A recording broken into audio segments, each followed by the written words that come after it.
Dating is hard in this day and age. I mean, it has always been hard, but it seems to have gotten even more difficult thanks to modern technology.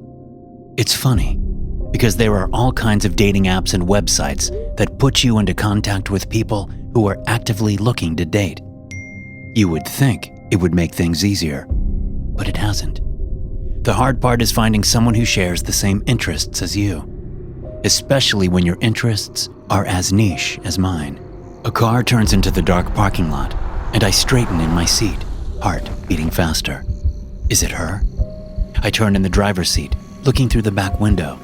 The car pulls a U-turn, headlights sweeping the side of the abandoned factory. As the vehicle pulls back out onto the road, I sink into my seat. It wasn't her. Maybe she won't show up. It wouldn't surprise me. Like I said, dating is hard. Now, I know what you're thinking.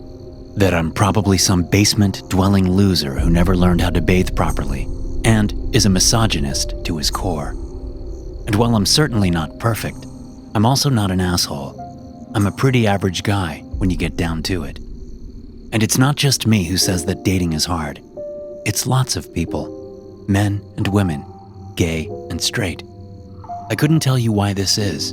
Maybe it's because of an abundance of choice, or the fact that there's no real stakes when you're talking to someone through a dating app. Things only get real when you go out and meet the person. And even when that does happen, which isn't very often in my experience, there's still a big chance that one or both of you won't feel the spark. I read somewhere that we only communicate less than 10% of meaning to the words we use. Most of the meaning we communicate is through tone, facial expression, and body language. It's impossible to get all that through text messages. Facing front again, I think that using a dark web dating service was a mistake, just as using all the other dating apps and services on the regular web was a mistake. It hasn't done anything but get my hopes up, only to dash them against the ground like a body tossed off a cliff. With Gemma, I thought I'd found exactly what I was looking for, but she probably won't show up. And even if she does, she'll probably take one look at me and decide she's made a mistake. Like I said, I'm pretty average. And when women are bombarded every day with images of guys with washboard abs, jutting chins, and shoulders the size of bowling balls, average looks pretty. Then again, it could go the other way. I'm not immune to the images of gorgeous women that populate what passes for culture these days. Movies, TV shows, social media. It all presents an impossible standard of beauty. We all want what we can't have. Pulling out my phone, I check the messages. Nothing from Gemma. She's already 5 minutes late. Headlights wash over my car as a vehicle turns into the secluded parking lot. Once again, I turn in my seat to look out the back window. It's hard to tell what kind of car it is in the dark, but it looks like a boxy sedan of some kind. Could it be her? Fully expecting the car to turn around, I'm surprised when it doesn't. I feel my hopes rising again. The sedan pulls up next to my car, and I can just see the heart-shaped white face through the windows. I smile, and so does she. I can see her red, shoulder-length hair. Her blue eyes are like little headlights of their own in the dark, brilliant and big. So far, so good. Stepping out of my BMW, I move around the back and approach what I now see as a Chevy Caprice Classic. It's an old car with a large trunk. It seems to be in good condition. As I wait a polite distance away, I see the window roll down. Gemma sticks her head out with a regretful smile on her face. Tim, can I see our message thread on your phone, please? Yeah, sure, I say, stepping over. That's close enough, She says when I'm next to her back door. The Caprice is still running, and she hasn't put it in park. I can tell by the brake lights. I show her my phone. Okay, She says. thank you. She's just verifying that I am who I say I am. After all, this is our first time meeting, and it's the most dangerous time for both of us. She shuts off the engine and steps out of the car, keys in her left hand.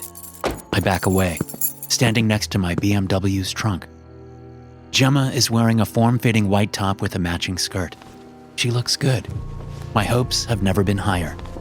She looks me up and down, and she doesn't run away screaming.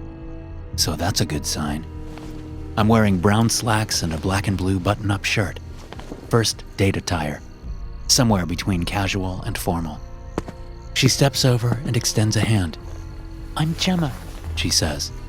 well, that's not my real name, but we're not there yet. I smile, taking her hand.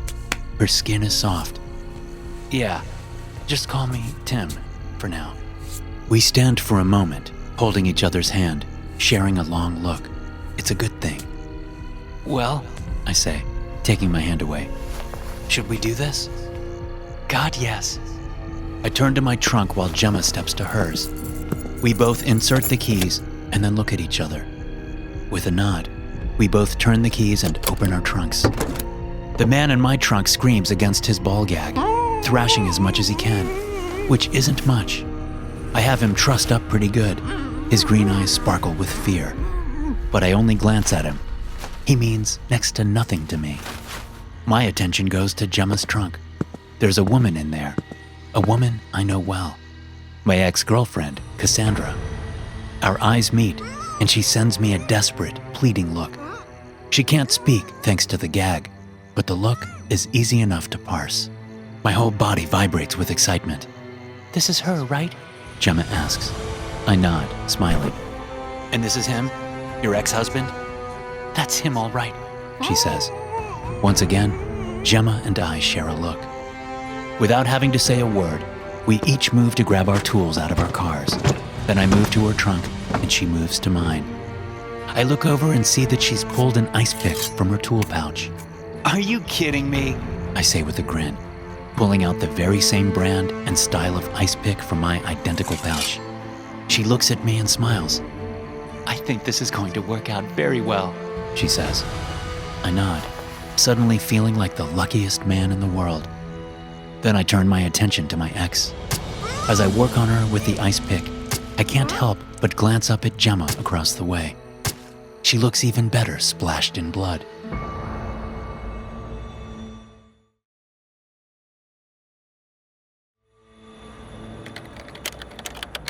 My fingers fly over the keyboard. I only pause to wipe the sweat from my forehead with a damp handkerchief. There's a gray and grimy residue left on the desk where my wrists rest. This is the culmination of nearly a year's worth of work. And it's going to show the world the dangers of the dark web. It's going to show them that we need more dollars, more manpower, and more effort directed at stopping what happens on the dark web. It was nearly 2 years ago when my little sister went missing. She was 13 years old. The detectives assigned to the case discovered that my sister, Chandra, had frequently visited the dark web. She would mostly chat with people. She wasn't doing anything illegal. She was just a curious teenage girl. Probably heard about the dark web from someone at school. But just because she wasn't doing anything illegal didn't mean she was safe on the dark web. Far from it. She didn't know what she was doing, and someone eventually figured out where she lived. They came and took her, and she has never been found to this day. No sign of her, no body, no ransom note, nothing. At first, my parents and I held out hope. Maybe the man would let her go. Maybe she would escape and make her way back to us. But it never happened. For the first year, we hoped. But once 12 months had passed, it was clear that she was gone. At that point, I started hoping she was dead, because the alternative would have been so much worse. And that was around the time I made it my mission to shut the dark web down for good. Unfortunately, that's not an easy feat, not for one man. But if the governments of the world banded together, we could shut it down for good. We could keep innocent children like my sister safe from the dangers of the dark web. And now, as I resume my typing, I'm so close to accomplishing my mission. The program I've been working on is like nothing ever created before. I've surreptitiously installed it on servers all across the world so that when I initiate the protocol, there will be no stopping it.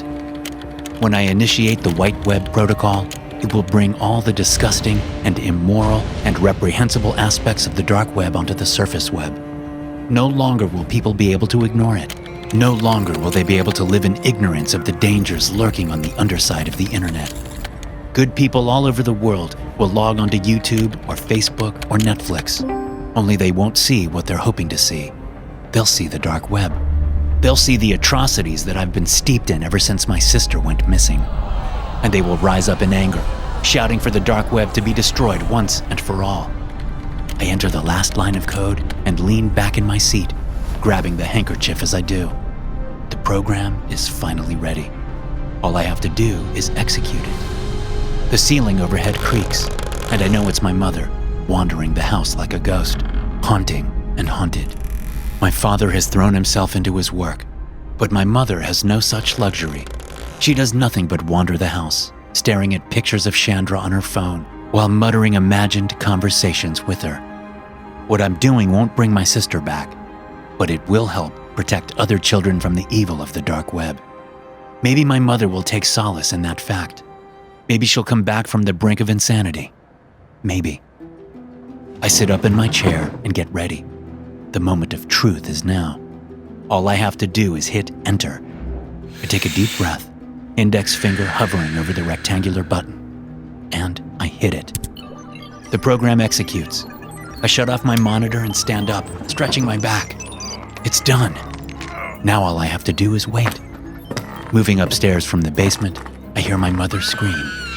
Bolting up the stairs, I find my mom on her knees in the living room, crying and fumbling at her phone. Where is she?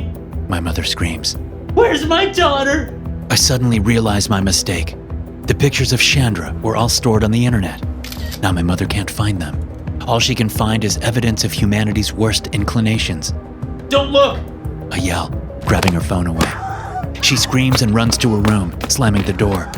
I glance at the phone before tossing it aside. And as I head down the hall to comfort my mother, I hear the unmistakable crack of a gunshot from the bedroom. My throat constricts, and I freeze in the hallway.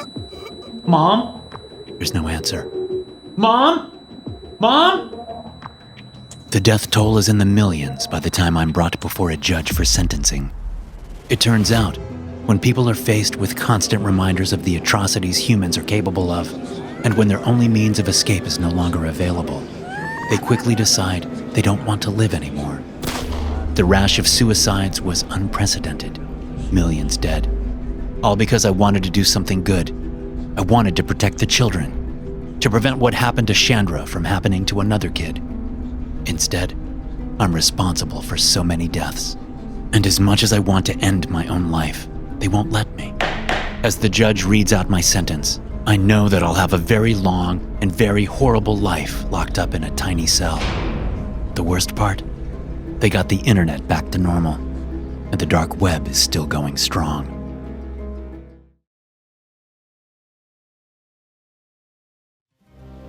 I found the filter on the dark web. I couldn't resist. Honestly, I came to the whole spider filter thing a little late.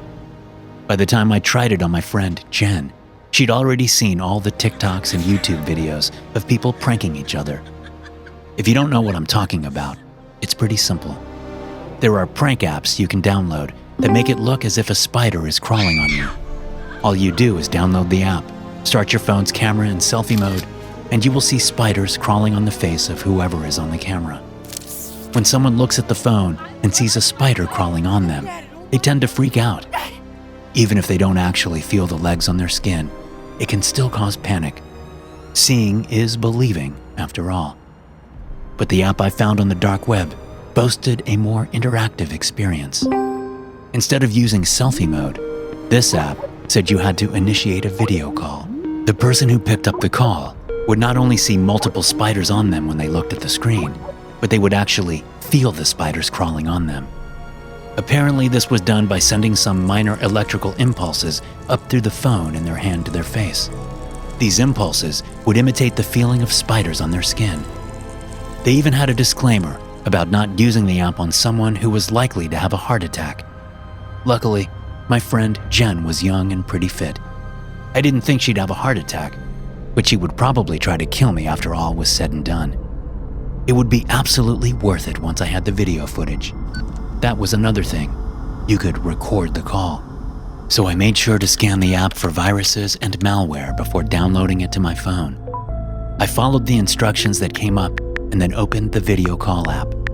I saw the little dot that told me it was recording, and I called Jen. Hey, Jen said, her face appearing on my phone screen. The screen was split in two, each of our faces equally large. I could tell that she was sitting at her desk in her apartment. She worked from home. hey yourself. I said, recalling how the instructions said it would take a few seconds for the technology to analyze faces in order to place the spiders correctly. What are you doing? Jen narrowed her eyes. She knew something was up. It's the middle of the day, Lyle. I'm working. Oh, right, I said, kicking myself for not coming up with some seemingly legit reason to call her. Luckily, I didn't have to wait much longer. A large and hairy spider crawled around from the back of her head, moving over her ear and onto her cheek. Another one followed right after it. Jen's eyes went wide and she slapped at her cheek with one hand, using the phone as a mirror. It even looked as though the spider flew off when she hit it. Man, this app is dope, I thought, fighting to keep the smile from my face.